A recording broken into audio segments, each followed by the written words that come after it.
Assalamualaikum warahmatullahi wabarakatuh. Halo semuanya, apa kabar? Semoga kalian selalu sehat dan dalam lindungan Allah Subhanahu wa taala. Pada pertemuan kali ini kita akan membahas mengenai akhlak mulia adalah manifestasi ihsan. Kenapa sih akhlak itu begitu penting? Apakah di Islam ini hanya cukup dengan beribadah tanpa diiringi akhlak yang baik? Nah, di video ini kita akan sama-sama mengulas bagaimana ihsan bisa melahirkan akhlak mulia dalam setiap aspek kehidupan kita. Dan sebelum mulai presentasi, perkenalkan kami untuk mengenalkan anggota kelompok kami. Saya Muhammad Malik Fajar. Perkenalkan, saya Putra Akbar Ramadan. Saya Davino Marco Firsyando Saviro. Perkenalkan, nama saya Intanina Malika, biasa dipanggil Nina.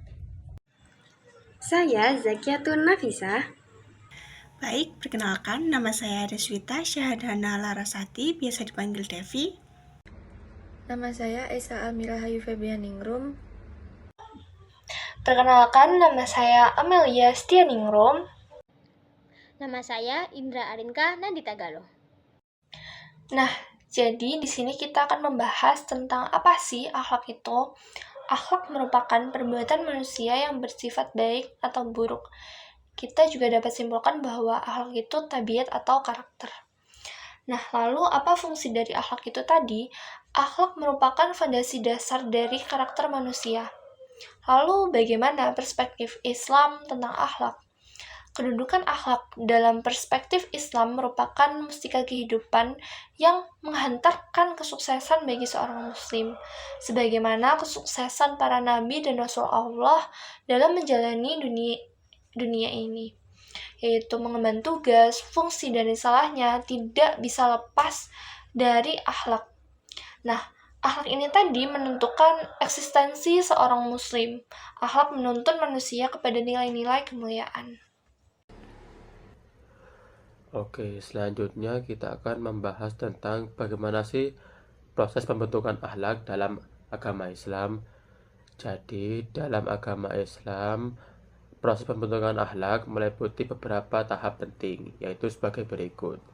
Yang pertama, yaitu pemahaman terhadap ajaran Islam.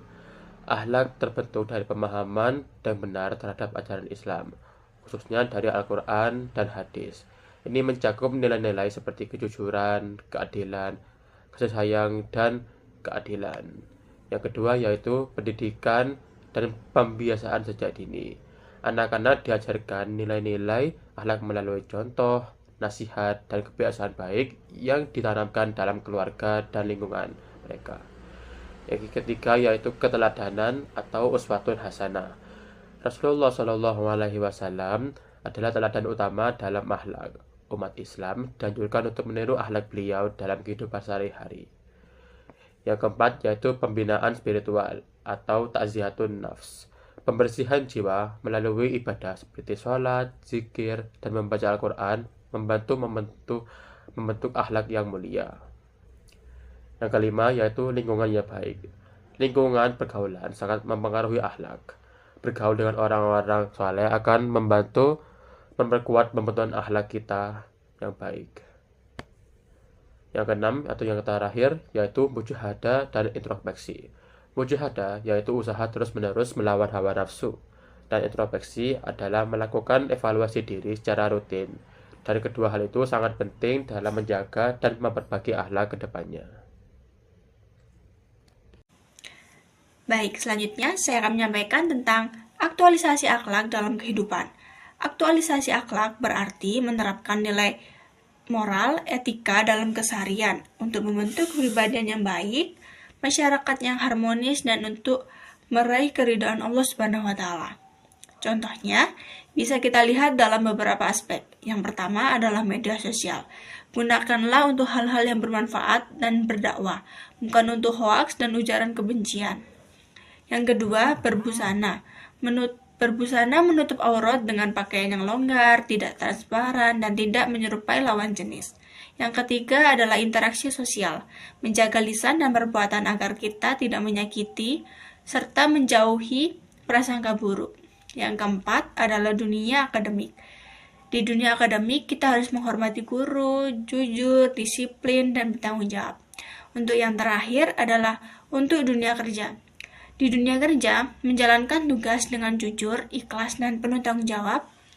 Dengan mengaktualisasikan akhlak di semua aspek, kita bisa menjadi pribadi yang baik dan bermanfaat bagi orang lain. Akhlak dalam bermedia sosial adalah menggunakan media sosial dengan baik, yaitu dengan etika dan moral sesuai dengan ajaran agama Islam dan prinsip kemanusiaan, seperti bersikap sopan dan santun, memverifikasi informasi sebelum disebar, menjaga privasi diri dari orang lain, menghindari prasangka dan ujaran kebencian, serta mengatur waktu agar tidak mengganggu aktivitas dunia nyata. Adapun etika berkomunikasi yang baik adalah menggunakan bahasa yang santun, hindari prasangka dan ghibah, serta menyampaikan informasi yang benar. Cara menyikapi berita. Ketika kamu melihat berita, verifikasi terlebih dahulu apakah berita itu benar atau salah. Jika belum pasti benar, maka jangan disebarkan. Jika benar, apakah itu bermanfaat atau tidak. Jika tidak bermanfaat, maka jangan disebarkan. Jika bermanfaat, sebarkanlah. Sebelum kita masuk lebih jauh nih, coba kita berpikir sebentar. Pasti setiap hari kalian memakai busana kan? Entah itu untuk kuliah, kerja, acara, ataupun hanya sekedar keluar sama teman, kita pasti memakai busana kan? Nah, busana bukan hanya tentang soal gaya, tetapi juga bagaimana orang lain menilai diri kita, menilai sikap kita, siapa diri kita, dan membuat orang lain tuh lebih respect pada diri kita. Nah, di presentasi kali ini, aku akan membahas sedikit tentang akhlak berbusana yang baik. Gak ribet kok, tapi intinya kita bisa menyesuaikan dengan situasi, tetap rapi dan sopan, dan juga pas untuk diri kita. Jadi berbusana itu bukan hanya soal tentang kita keren, tetapi juga memberikan makna atau aturan untuk diri kita sendiri. Nah, berikut adalah akhlak dalam berbusana yang baik. Yang pertama, yakni ada menutup aurat sesuai dengan syariat. Aurat adalah hal atau sesuatu yang harus kita tutupi, yang mana untuk para kaum lelaki itu dari antara pusar sampai lutut, sedangkan untuk kaum perempuan yakni seluruh tubuh kecuali wajah dan telapak tangan. Yang kedua ini ada yaitu memakai pakaian yang longgar yang tidak membentuk tubuh kita. Jadi intinya itu tidak ketat pada tubuh kita sehingga tidak dapat menimbulkan syahwat untuk para kaum lelaki. Untuk yang ketiga ini ada pilih bahan yang tebal yang tidak transparan. Jadi usahakan kita memakai pakaian itu yang bahannya tebal, tidak nerawang kayak gitu ya. Yang keempat, ada hindari ghibah, ujaran kebencian, dan berita hoaks. Dan yang kelima ini, jangan terlalu berlebihan. Jadi, kita memakai sebuah pakaian itu jangan terlalu berlebihan. Jadi, kita harus menyesuaikan dengan kebutuhan yang memang harus kita pakai. Dan yang terakhir, jangan menyerupai dengan lawan jenis. Intinya itu kayak seorang perempuan jangan memakai pakaian kayak anak laki-laki dan begitupun sebaliknya. Jadi berpakaian itu ada perbedaannya antara lelaki dan perempuan. Yang ketiga, ada akhlak dalam berinteraksi sosial.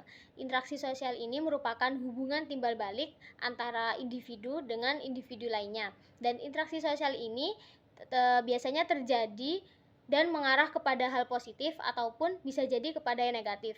Dan akhlak ini bukan sekedar soal baik atau buruk saja, namun bagaimana kita bisa hadir di tengah orang lain dan apakah kita menjadi orang yang bermanfaat dan membawa mereka kepada kebaikan, atau bisa jadi kita malah menjadi orang yang membawa pengaruh buruk dan mengajak mereka kepada keburukan. Ada beberapa poin penting yang bisa kita perhatikan. Yang pertama, berkata jujur dan bersikap sopan. Ini berlaku untuk siapapun, entah yang lebih tua, entah kepada yang lebih muda.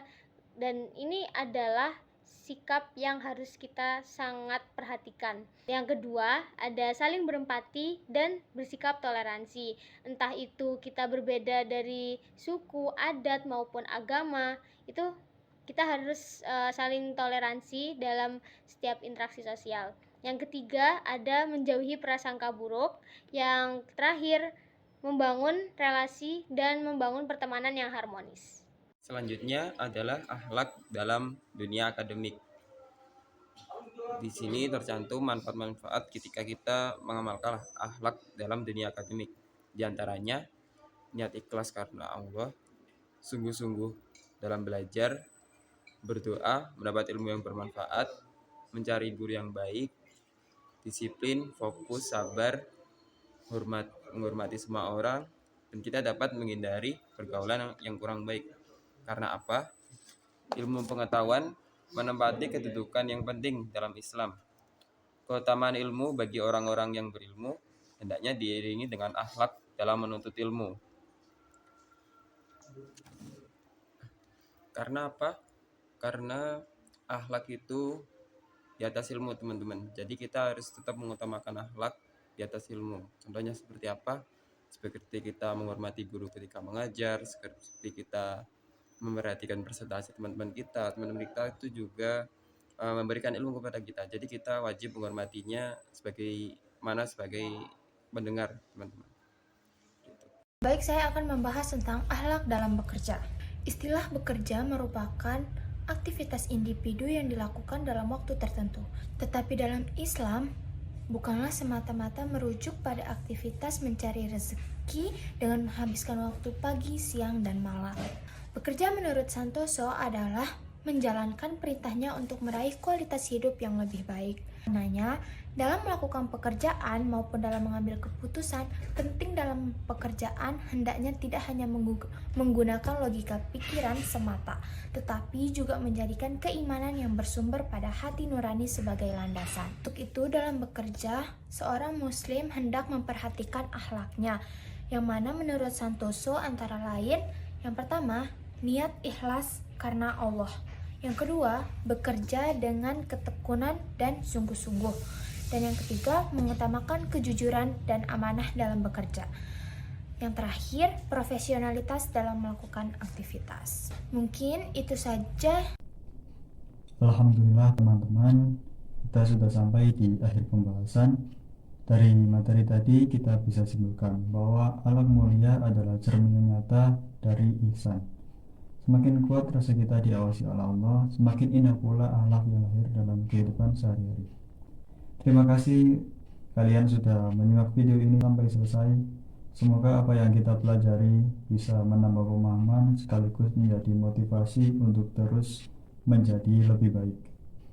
Kalau teman-teman punya pertanyaan, silakan tulis di kolom komentar dan jangan lupa untuk like dan share untuk bisa membagikan ilmu yang bermanfaat ini. Akhir kata, marilah kita tutup dengan doa. Subhanakallahumma wa bihamdika asyhadu an la ilaha illa anta astaghfiruka wa atubu ilaik. Wassalamualaikum warahmatullahi wabarakatuh.